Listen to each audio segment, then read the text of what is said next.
এটা আইন মন্ত্রণালয়ের বিষয় না।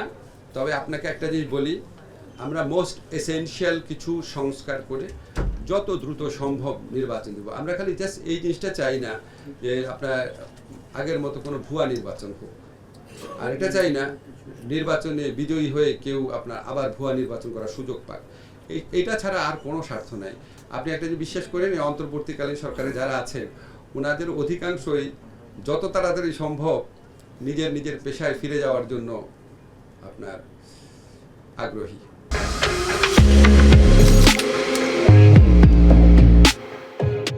না না, আমার কথা হচ্ছে এগুলো যদি সত্যি ওনার কনভারসেশন হয়ে ওঠে, এগুলি আপনার দেশকে অস্থিতিশীল করা, তারপর হচ্ছে ষড়যন্ত্র করা, মানুষকে প্ররোচিত করা, মানুষকে উত্তেজিত করা এবং বিভ্রান্ত করার উদ্দেশ্যে করা হয়।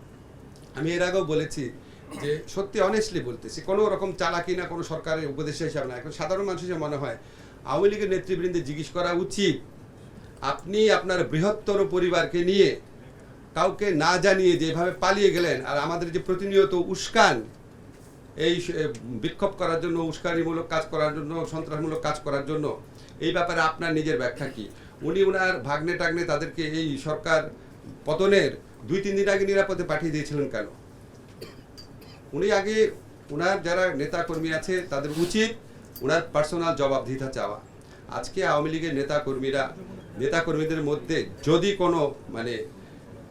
কোনো নিরীহ কর্মী নেতা থেকে থাকেন, তারা প্রত্যেকে বিপদে পড়ছেন এই শেখ হাসিনার স্বৈরাচারী ফ্যাসিস্ট শাসন আমল এবং এইরকম নিপীড়ন নির্যাতন বাংলাদেশের মানুষকে করার জন্য।